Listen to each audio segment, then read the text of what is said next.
Good morning বন্ধুরা, শুভ সকাল। একটা নতুন ব্লগ নিয়ে নতুনভাবে হাজির হয়ে গেলাম। আজকে একটু দেরিতে উঠেছি, কালকে একটু বিয়েবাড়ি ছিল, ফিরেছিও রাত করে। তো আজকে একটু দেরিতে উঠেছি, উঠে টুকটাক একটা কাজ সেরে নিলাম, নিয়ে যেটা নিয়ে চলে এলাম। কালকে ছেলের পরীক্ষা, কাল থেকে আরম্ভ হচ্ছে। তা ও উঠে পড়েছে, নাজিকটি 3 কাপ চা, এই যে গুড মর্নিং বল। Good morning.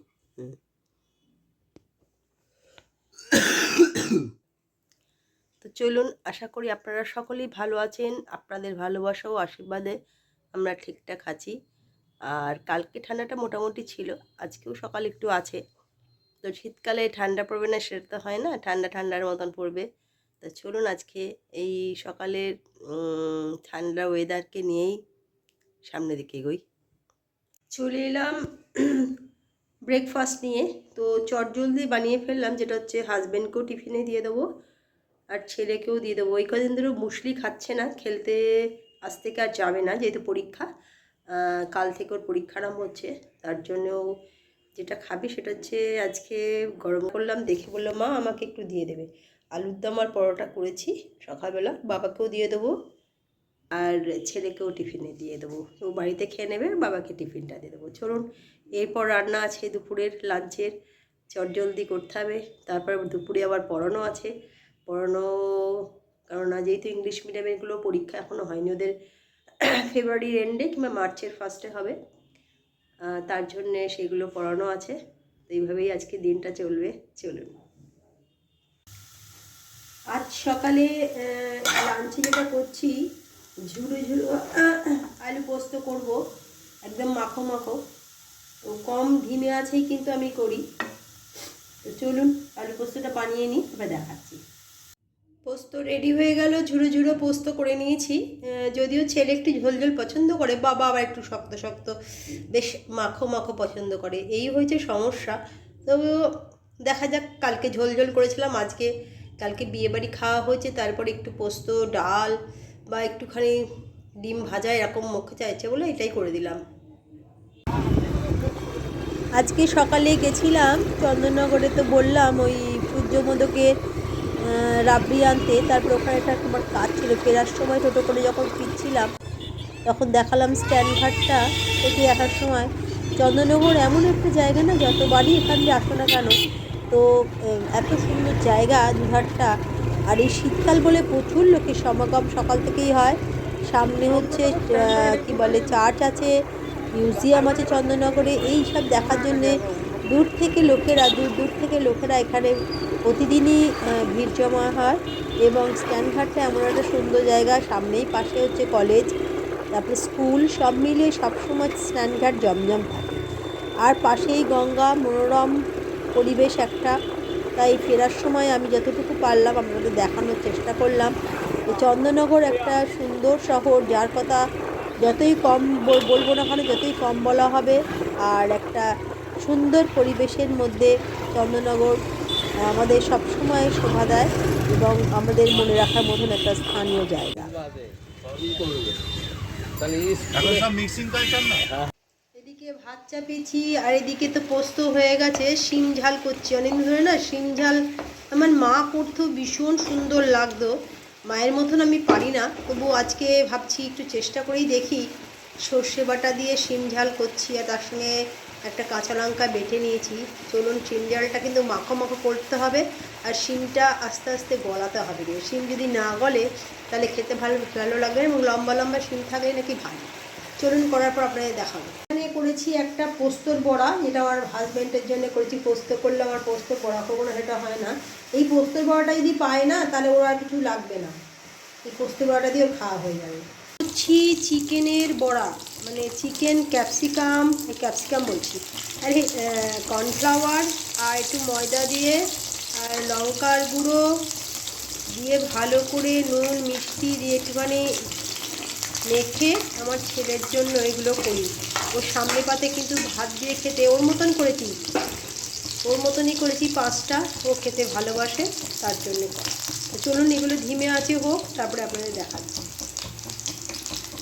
চলে এলাম বন্ধু বন্ধুরা লাঞ্চ নিয়ে যেটা হচ্ছে ভাত করেছি, আপনাদের দেখালাম, পোস্ত করেছি, এখানে কালকের একটু চিংড়ি মাছের তরকারি যেটা আমি খাবো, আর এখানে হচ্ছে শিম ঝাল করেছি, আর এখানে হচ্ছে একটা বড়া করেছি যেটা হচ্ছে পোস্তর বড়া, আর এটা হচ্ছে চিকেন ভাজেছি ছোটো ছোটো কুচকুচো কুচো তোমার ছেলের জন্য।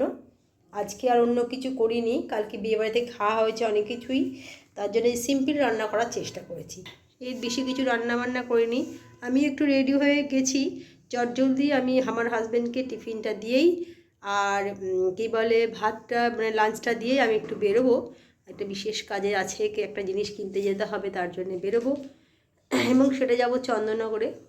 তো চন্দননগর থেকে সেটা আনবো, মানে আমার ছেলের একটা অনুরোধ যে ওই সূর্যমোদকের মাছে আমি এনেছিলাম না কি বলে যেন রাবড়ি, ওই রাবড়িটাও খেতে ইচ্ছা হয়েছে। তো বললাম ঠিক আছে, আর একজনও বলছিল যে যাবো রাবড়ি আনতে বা ওখানে মিষ্টি আনতে, তাই এখানে দুজন মিলেই যাব, টোটো করে যাবো আর ব্যাক করে চলে আসবো। তো চলুন তাড়াতাড়ি যাই, কাজটা সেরে নিই। চলে এলাম বন্ধুরা, সন্ধেবেলা একটু কফি নিয়ে চলে এলাম, আজকে কফি নিয়ে এসেছি, কারণ আমার হাজব্যান্ড বলছে আবার এখন কফি খাবে না, আবার রাত্রিবেলা কফি খাবে, এখন চা খাবে, এটা বেশি হয়ে যাচ্ছে, তাই জন্য একেবারে দাও ওটা দাও। আর একজন তো নতুন কাপ নিয়ে বসে পড়েছে। হ্যাঁ একজন দেখাবো আপনাদের, মা নতুন কাপ। এই যে দেখছেন এই যে ঢাকা দেওয়া কাপটা, এটা আমি এগুলো না আমি এগুলো পাই হচ্ছে আমার যখন টিচার্স ডে হয়, এই যে 3 কাপই কিন্তু কফি নিয়ে এসেছি, আমরা পুরোনো কফি খাচ্ছি, ছেলে কিন্তু আজকে নতুন ঢাকনা দেওয়া কাপে খাচ্ছে। কফিতে চিনি দিয়েছো? তো কারণ আমি যখন টিচার্স ডেতে প্রচুর পেন গিফট পাই, কেননা টিচার ডে বলে সমস্ত স্টুডেন্টরা দেয়, তখন ছোটোখাটো অনেক গিফটও দেয়, তার সাথে এরকম কাপ দেয়, মানি ব্যাগ দেয়, তো এই রকম আমি রেখে দিই, আমি আমি নিজে খুব একটা এরকম জিনিসে খাই না। তো আজকে হঠাৎ দেখে বলছে মা তুমি এই কাপটা পেয়েছিলে না, আজকে থেকে আমাকে এই কাপটা অন্তত কফি খেলে বা দুধ খেলে আমাকে দেবে। ঠিক আছে চলো তাই দেবো। আর যেটা হচ্ছে একটু এসে গরম গরম একটু বেগুনি বানালাম, সেই বেগুনিটাও দেখাই। হ্যাঁ আর একটা ধনে পাতা ছিল, সেটাকেও একটা বড়া বানিয়ে দিয়ে দিয়েছি, প্রত্যেকের একটা করে বেগুনি আর ধনে পাতা বড়া। আর এই যে আর একজন সেও চলে এসছে, তাই আর দেরি করলাম না। কালকে সন্ধেবেলায় সেখানে গিয়ে খেয়েছিল, অন্যরকম খাওয়া হয়েছিল, কাবাব টাবাব খাওয়া হয়েছিল, আজকে বেগুনি আর কফি। কালকেও খুব সুন্দর কাপ ডিশে করে কফি দিচ্ছিল, তবে আমি কাল কফি খাইনি। তো চলুন সন্ধেবেলা একটু কফি খেয়ে নিই। হ্যাঁ আমি দই বড়া খেয়েছিলাম, আমার খুব ভালো লাগে, আমি ওই জন্য আর কফির দিকে যাই। তো চলুন এটা খেয়ে নিই, তারপর আপনাদের সঙ্গে আবার কথা হবে। আজকে রাতের বেলা যেটা করছি হচ্ছে চিকেন তো করবোই, তার সাথে করবো বেগুন ভাজা।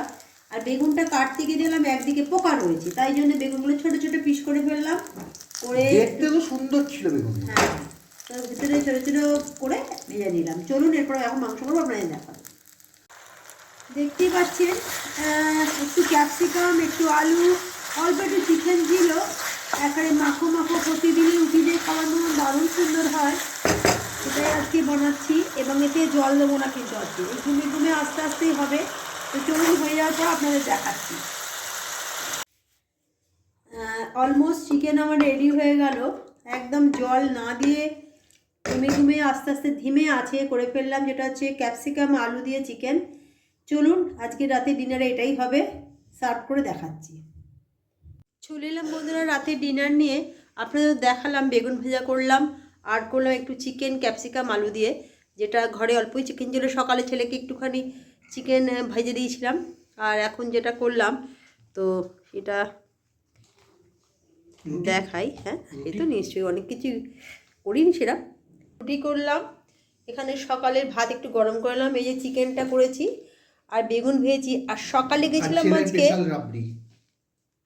গেছিলাম আজকে একটা বিশেষ কাজে চন্দননগরে, তা ওই সময় ছেলে বলার জন্য গেছিলাম, এখানে রাবড়ি নিয়ে এসেছিলাম। রাবড়িটা দেখার আগে একটা কথা বলি, চন্দননগরের রাবড়ি হচ্ছে বিশাল, রাবড়ি বিখ্যাত মানে বলতে কি, ওই সূর্যমোদকের রাবড়ি মানে যে খাবেন সে তো বুঝতেই পারবেন। আমি এর আগে একবার খেয়েছি, সেদিনকে আমি 100 নিয়ে এসেছিলাম 60 টাকা দিয়ে।